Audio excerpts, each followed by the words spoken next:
En la mañana de hoy queremos seguir con los versículos 4 al 7, en donde hay 4 palabras que manifiestan los orígenes de la iniciativa salvadora de Dios. Dios tiene muchos atributos. Eh, Podíamos buscar y trabajar sobre muchos atributos, pero en este texto quiero resaltar o tomar estos 4 que Dios tiene, que no son exclusivos de Él, que también los comunica a los creyentes, pero esos atributos son los que forman o están en los orígenes, de donde se origina la iniciativa de Dios de venir a salvarnos.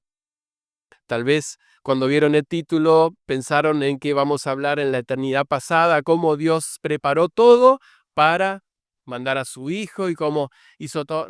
No, precisamente eso no, sino que vamos a ver en estas 4 palabras o 4 atributos que Dios nos deja ahí en esa palabra. Y mientras que ustedes ya tienen abierto, capítulo 2 de Efesios, versículo 4 al 7, dice: Pero Dios, que es rico en misericordia, por su gran amor con que nos amó, aun estando nosotros muertos en pecados, nos dio vida juntamente con Cristo. Por gracia sois salvos. Y juntamente con Él nos resucitó y asimismo nos hizo sentar en los lugares celestiales con Cristo Jesús, para mostrar en los siglos venideros las abundantes riquezas de su gracia y su bondad para con nosotros en Cristo Jesús. Bendito Dios, encomendamos este tiempo, nuestros pensamientos, y que tu palabra nos hable, que me siga enseñando como ya lo he hecho, pero también que nos enseñe a todos la verdad que en ella hay. En el nombre de Jesús. Amén.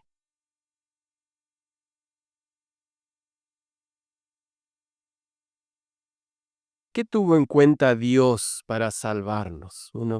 Creo que tal vez no sea necesario recalcarlo, pero sí lo voy a hacer. Es nada. Nosotros no tuvimos nada. No tenemos nada en nosotros y no podemos hacer nada para que Dios diga: ah, qué bueno. ¿Saben qué? Voy a enviar a mi hijo para que lo salve, ya que están intentando, ya que están queriendo. Pero nada de eso ocurrió ni va a ocurrir jamás.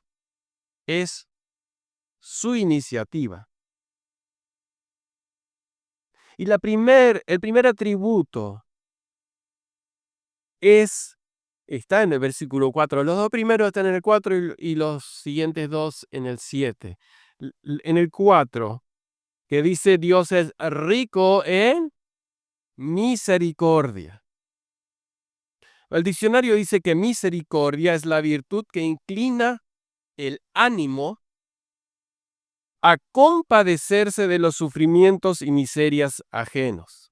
Inclina el ánimo a compadecerse de la miseria, de los sufrimientos ajenos. Viene la palabra misericordia en nuestro castellano viene del latín miser,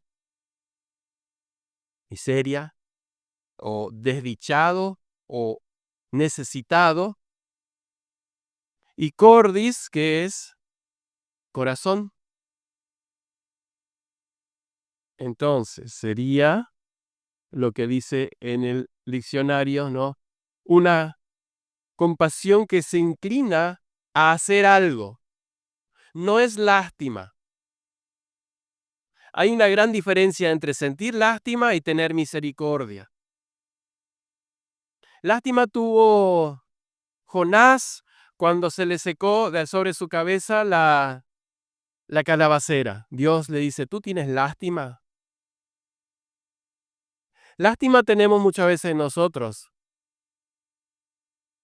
Lástima también tenemos de otros cuando no somos movidos a hacer algo por lo que está pasando. Podemos tener mucha lástima cuando alguien está sufriendo, alguien está pasando necesidades, o incluso tener lástima que se va al infierno.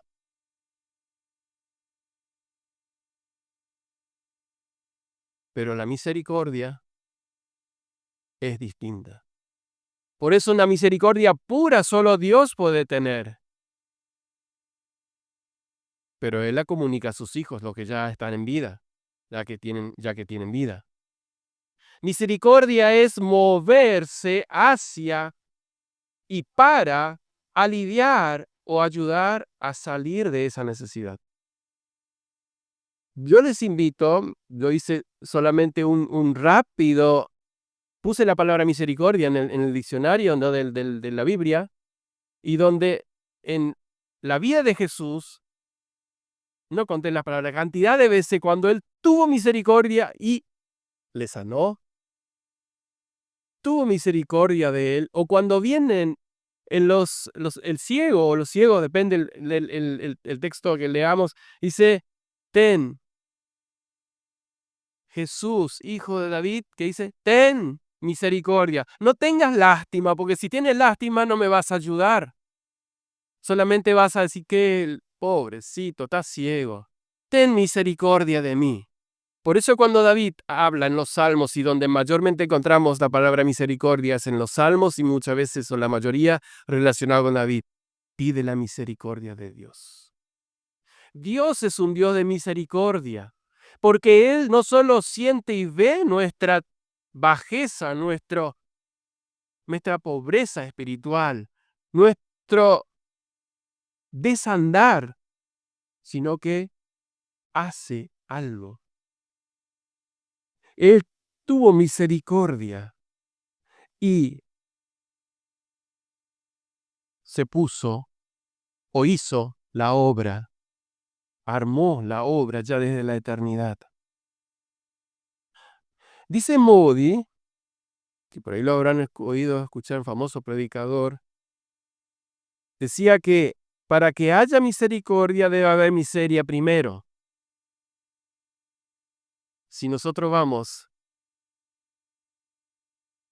la gente no lo sabe, pero vamos a un lugar donde la gente no tiene necesidades, tal vez muy poca misericordia, excepto el de la salvación, podremos tener. Pero donde hay miseria, sí podemos hacer misericordia. Ahora, Moody seguía diciendo, hace falta pecadores en bancarrota. Pecadores que realmente se ven como tales y no que piensan que está todo bien, va a seguir bien así, mañana va a seguir bien, Dios me va a seguir cuidando. Abusar de la misericordia de Dios. Eso es abusar de la misericordia de Dios. Ahora, la misericordia de Dios lleva a que Él haya movido ese origen de la iniciativa de venir a salvar. La misericordia de Dios se origina porque la niña dignidad de nosotros. Tito 3:5 dice, lo leo, nos salvó no por obra de justicia que nosotros hubiéramos hecho, sino por su misericordia, por el lavamiento de la regeneración y por la renovación en el Espíritu Santo. Por su misericordia, no por algo que hiciste.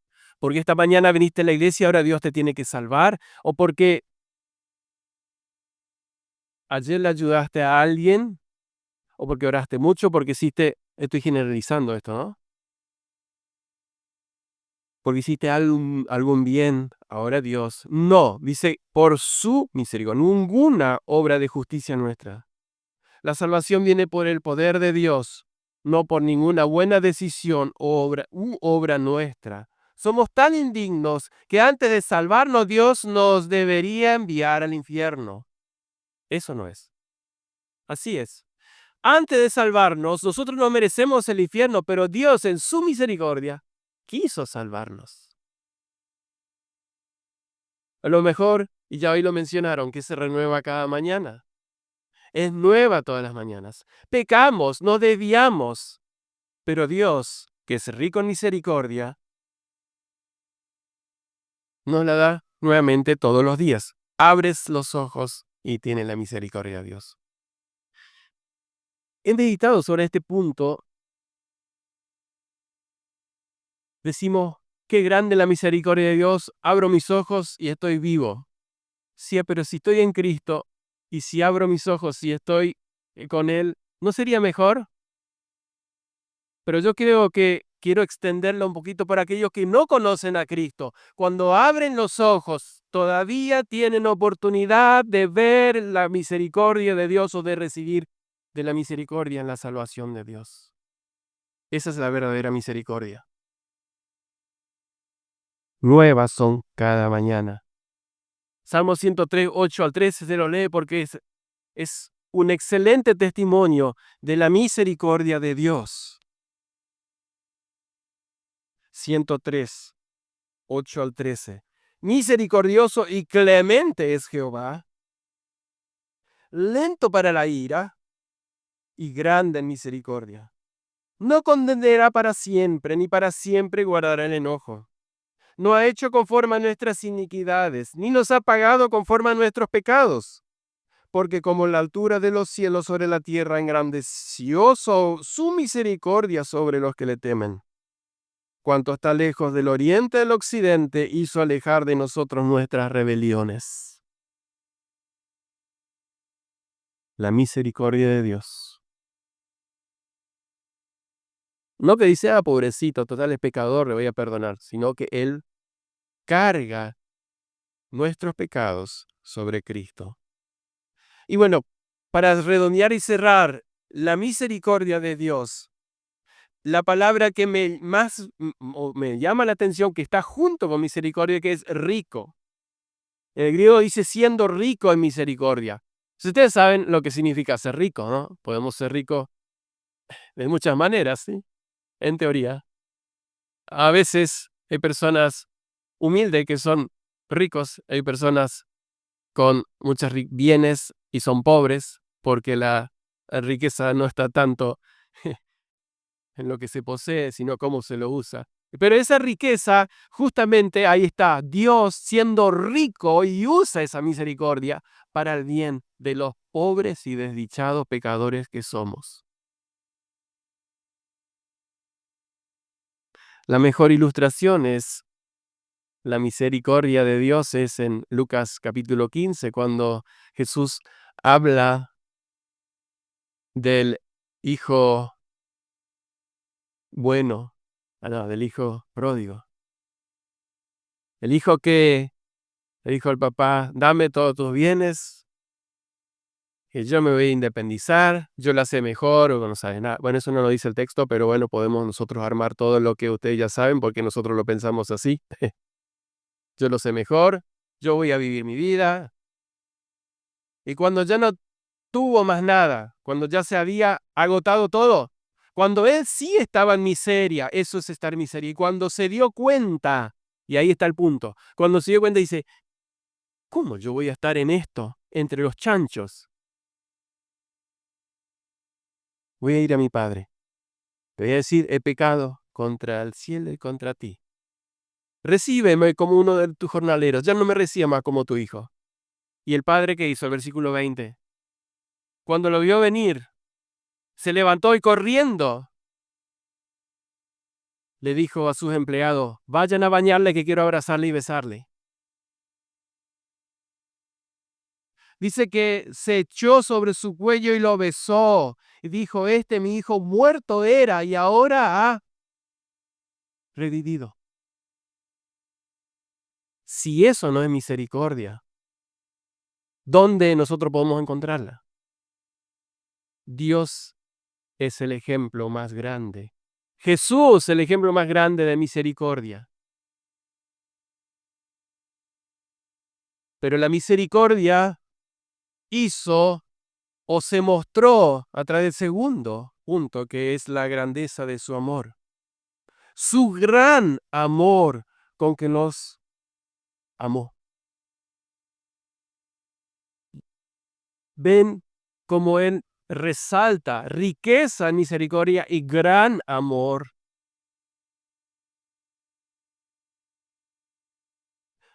O a causa de su amor también se podría traducir. Esto fue uno de los orígenes de que Dios nos salvara. La misericordia quita la aflicción ocasionada por el pecado y el amor confiere la salvación. De tal manera amó Dios al mundo porque tuvo misericordia del mundo, que ha dado a su Hijo unigénito, para que todo aquel que en él crea no se pierda, mas tenga vida eterna.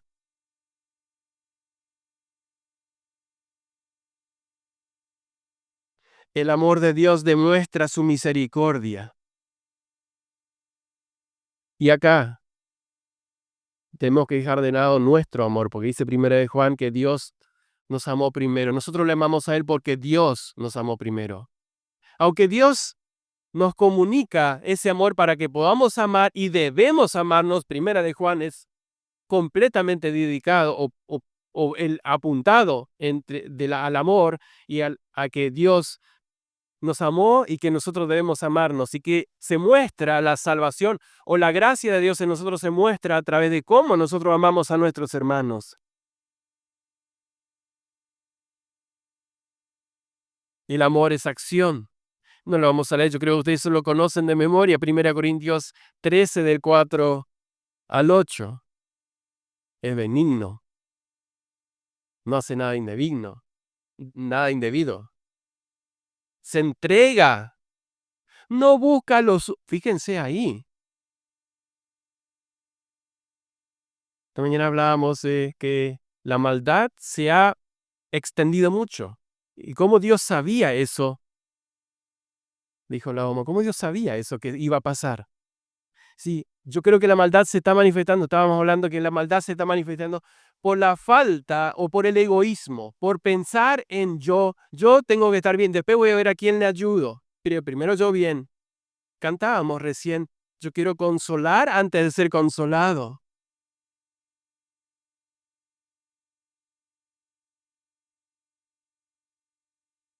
El amor de Dios se hizo pleno, tan grande, en entregar su propio Hijo, para que muriera, para que pagara por los pecados que nosotros no podíamos. No podríamos y no podíamos pagar. Él los pagó. Pero seguimos y avanzamos un poquito en el versículo 5 y 6, el resultado de la iniciativa salvadora de Dios. Y yo lo pongo como un sándwich. No es la mejor manera de comparar, pero vamos, los dos primeros orígenes están en el versículo 4, los siguientes dos están en el versículo 7, y en el medio está el resultado o el porqué de esa iniciativa, el origen de la iniciativa salvadora de Dios. 5 y 6 decía, aún nosotros estando muertos en nuestros pecados, nos dio vida juntamente con Cristo. Lo habíamos ya hablado en el versículo, los primeros 3 versículos, en el 1 específicamente. Agrega un paréntesis, por gracia soy salvo, y ese lo vamos a ver en el versículo 8, que lo vuelve a mencionar. Que ven la iniciativa de Dios en su misericordia, se transforma en amor. Ahora muestra que estando ahí muertos en delitos y en pecados, en la miseria más grande, Dios nos salvó por gracia. En versículo 6 dice, y juntamente con Él nos resucitó y asimismo nos hizo sentar en los lugares celestiales con Cristo Jesús. Es la tercera vez que se menciona lugares celestiales en esta epístola. Y el hecho de sentar es una frase o una palabra que es una de las palabras clave dentro de esta epístola. Sentar. Tiene un significado especial. Ya lo habíamos visto en el capítulo 1. Sentar es ocupar el lugar, estar junto con, acá dice, en los lugares celestiales. ¿Dónde está Cristo? Ahí, en los lugares celestiales. Con la regeneración nos coloca en la resurrección de Cristo y nos asciende al cielo virtual y espiritualmente.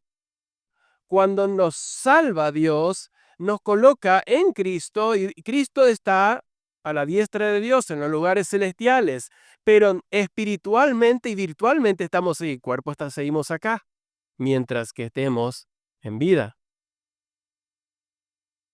Y ahora vamos a ver que hay un propósito, porque El cuerpo sigue acá, aunque en espíritu estamos ya sentados. Ya tenemos asegurado nuestro asiento. Es como cuando usted va al banco y está haciendo fila en la mitad, o ya faltan 4, tiene que hacer algo. Y dice, guardame el lugar, que ya vuelvo. Y esa persona va y guarda el lugar. Cristo nos está guardando, está preparando la morada, Él lo dijo. No estoy diciendo nada que no sea bíblico. Nos está guardando el lugar. ¿Por qué? Porque ya ese lugar está ahí. Estamos sentados ahí. Es como que ya estamos sentados. La unión de los creyentes con Cristo y en Cristo implica que el creyente ya comparte la exaltación de Cristo en los lugares celestiales y que un día experimentará esa gloria. Y podríamos leer varios versículos, pero quiero buscar Apocalipsis 3:21.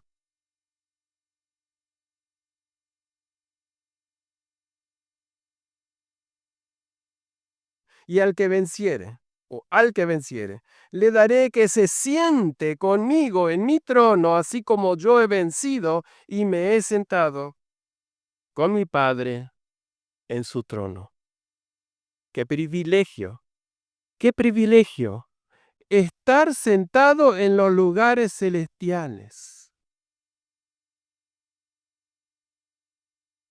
Una gran verdad que no siempre tenemos en cuenta, no siempre la tenemos presente.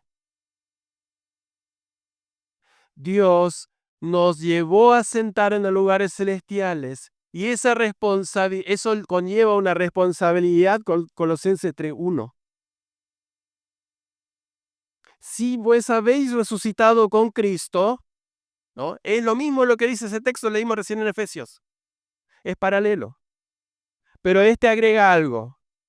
La gracia ya en nuestras vidas puesta en acción. Buscad las cosas de arriba donde está Cristo sentado a la diestra de Dios. Si mi espíritu está ahí, ¿por qué mi cuerpo quiere otras cosas que no sean de ahí? ¿Por qué nosotros buscamos, no estoy diciendo las necesidades básicas, pero cosas que muchas veces no son nada y es más, impiden nuestra relación con Dios, la buscamos para satisfacer nuestra carne, en vez de buscar lo que satisface nuestro espíritu y donde Cristo está sentado a la diestra de Dios? Pues las cosas, la mira en las cosas de arriba, no en la de la tierra. Porque habéis resucitado y vuestra vida está escondida con Cristo en Dios. Y cuando Cristo, vuestra vida, se manifieste, entonces vosotros también seréis manifestados con Él en gloria. La grandeza de su amor nos ha puesto allí en ese lugar, por su gracia, con una responsabilidad: seguir nuestro espíritu donde está. Vamos al versículo 7, las últimas iniciativas del origen el origen de la iniciativa salvadora de Dios. Versículo 7 dice: para mostrar en los siglos venideros las abundantes riquezas de su gracia.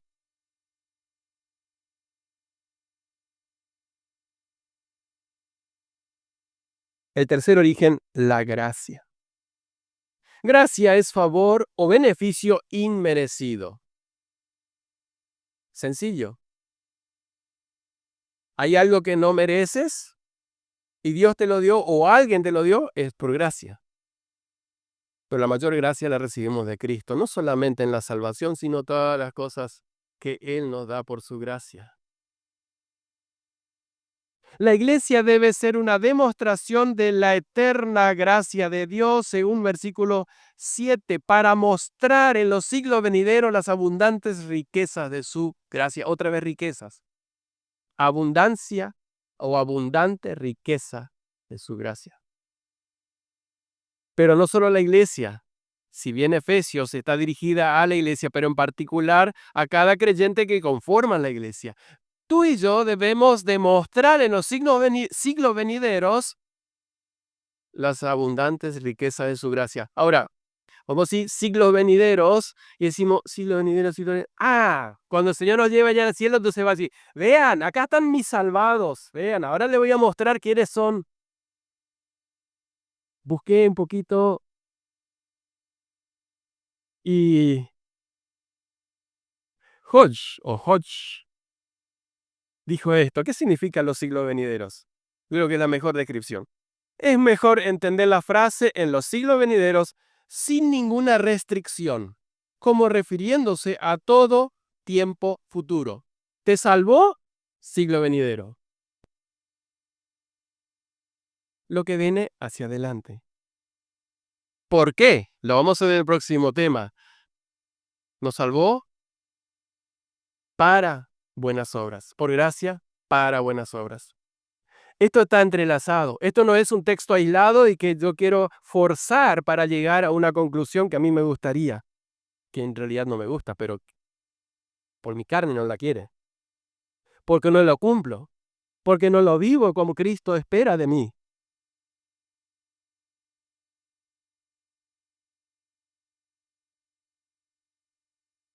En el 5 y 6 decía que la elección antes de la fundación del mundo, en el 1, 5 y 6, ¿no? Habíamos visto en el primer mensaje, que la elección antes de la fundación del mundo, la adopción como hijos y la redención fueron para alabanza de la gloria de su gracia.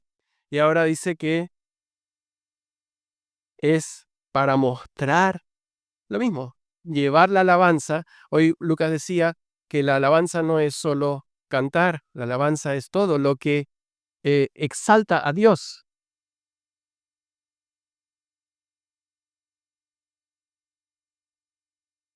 ¿Qué decía Jesús? Para que vean vuestras buenas obras y digan, qué buenos cristianos de la iglesia Pacto de Gracia. No, para que vean vuestras buenas obras y glorifiquen a vuestro Padre que está en los cielos. Ese es el motivo. A través de toda la eternidad los redimidos hemos reconocido como resultado de la maravillosa gracia de Dios, quien nos rescató del pozo de la destrucción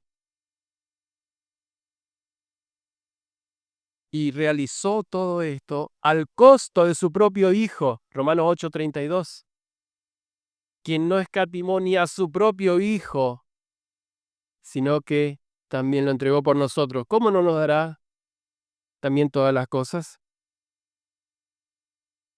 Si la resurrección de Cristo de la muerte para sentarse a su propia diestra es la demostración suprema del poder de Dios, la resurrección de los creyentes en Cristo es la muerte espiritual de la muerte espiritual para compartir el lugar de la exaltación de Cristo, es la demostración suprema de su gracia. Se lo dijo Bruce, lo leo porque se me trabó acá, lo leo de nuevo. Si la resurrección de Cristo de la muerte para sentarse a su propia diestra es la demostración suprema del poder de Dios, lo más grande de Dios, la resurrección de los creyentes en Cristo de la muerte espiritual para compartir el lugar de la exaltación de Cristo es la demostración suprema de su gracia, poder y gracia. Algún día en el cielo los ángeles van a decir, estos son los que han venido, ¿se acuerdan? El que hablaba con Juan, estos son los que han venido y han lavado las ropas, sus ropas en la sangre del Cordero. Dios lo limpió.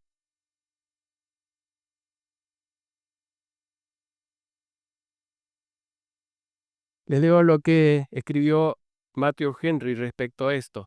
La gracia en el alma es vida nueva en el alma. O sea, el que tiene vida nueva, porque la gracia de Dios se ha manifestado. Un pecador regenerado llega a ser un ser viviente. Vive una vida de santidad, siendo nacido de Dios. Vive siendo librado de la culpa del pecado por la gracia que perdona y justifica. Y acá resalto la última parte. Los pecadores se revuelcan en el polvo. Las almas santificadas se sientan en lugares celestiales levantadas por sobre este mundo por la gracia de Cristo. Qué hermosa. Lea la última parte. Los pecadores se revuelcan en el polvo. Las almas santificadas se sientan en lugares celestiales levantadas por sobre este mundo por la gracia de Cristo. ¿Cómo no reconocer eso? ¿Cómo no prorrumpir en alabanzas y decirle al Señor, no merezco nada, es tu gracia? Y termina el texto con la bondad de Dios para con nosotros en Cristo Jesús. Jesús le dijo al joven, ¿por qué me llamas bueno? Hay uno solo que es bueno. ¿Quién es? El joven pensó, soy yo. No, Dios. Hay uno solo que es bueno, es Dios.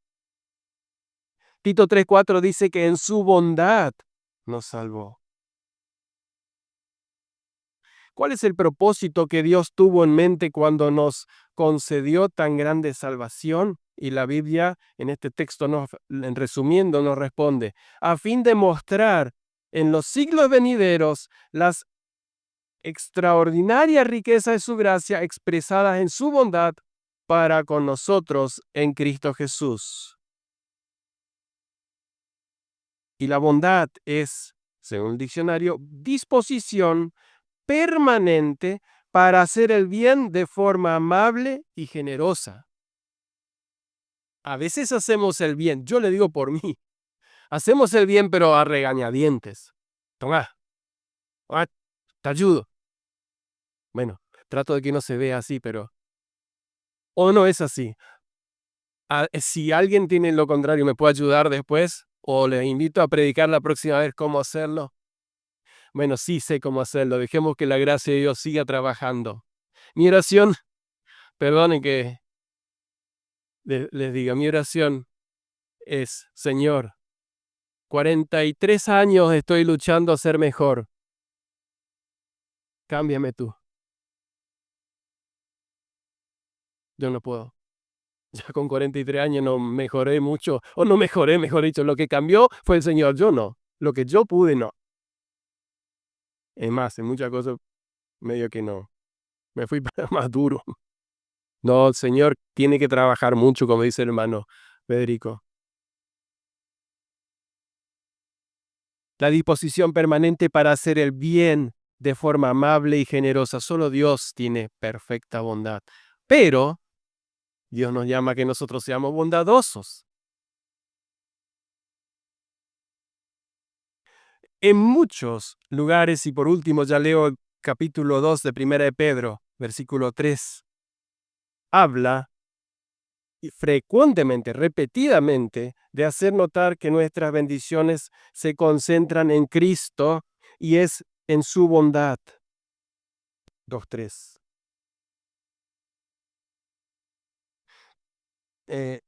Leo del 1 al 3. Desechando pues toda malicia, todo engaño, hipocresía, envidias y todas las detracciones, desead como niños recién nacidos la leche espiritual no adulterada, para que por ella crezcáis para salvación. Bien, excelente. Busquen, sean, desechen lo malo, busquen lo bueno. Hay una condición. ¿Ustedes saben cuándo hay una condición? Si pasa esto, entonces sí. Si es que habéis gustado la bondad o la benignidad, como dice la Reina Valera, del Señor. Si ya gustaron, si fueron salvos, esto debería ser lo natural para poder mostrar la riqueza de su gracia en los siglos venideros. Los orígenes, para concluir, los orígenes de la iniciativa de Dios para salvarnos no se encuentran en nuestras buenas acciones, no se encuentran en nuestra bondad, en nuestra misericordia, en nuestro amor hacia Él, sino en Él. Su misericordia, su amor, su gracia y su bondad son perfectas, expresándose, extendiendo la salvación hacia todos los hombres. Ahora, en Dios son perfectos la misericordia, el amor, la gracia y la bondad. Pero no son atributos exclusivos de Él, sino que son Ya el pastor Lucas había predicado sobre eso. Comunicables. O sea que no son solo de él y él no lo puede entregar al ser humano. Sí que los puede. La misericordia, sed misericordiosos. ¿Qué dijo Jesús cuando en Sermón del Monte dice, bienaventurados los misericordiosos, porque ellos alcanzarán misericordia? O sea que Dios espera que sus hijos sean misericordiosos. Su amor está expresado especialmente en Corintios 13, pero en todas las epístolas. Tener gracia, dar favores. En Romanos 12 y 13 dice, si tu enemigo tuviera hambre, dale de comer. O sea, gracia, eso es gracia, en términos humanos. Porque él no se merece, pero tú dale.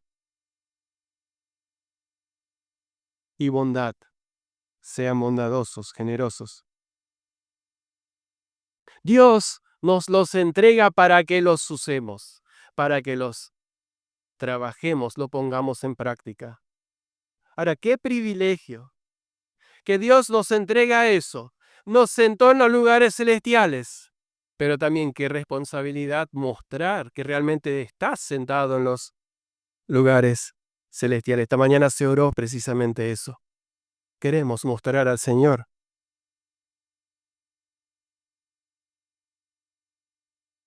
Y termino con dos preguntas. ¿Estoy mostrando la salvación hoy? O sea, si ya soy salvo, estoy en los siglos venideros. ¿La estoy mostrando?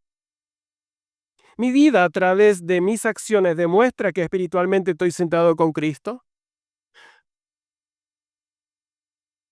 ¿Busco las cosas de arriba? Que Dios siga haciendo la obra en nuestras vidas. Esa es mi oración en mi vida y en la de ustedes. A eso nos disponemos. Amén. Le invito a ponerse de pie para terminar orando. Señor y Dios, es inagotable querer estudiar todo y entender todo lo que nosotros no merecíamos y tú hiciste. Por eso queremos simplemente alabarte.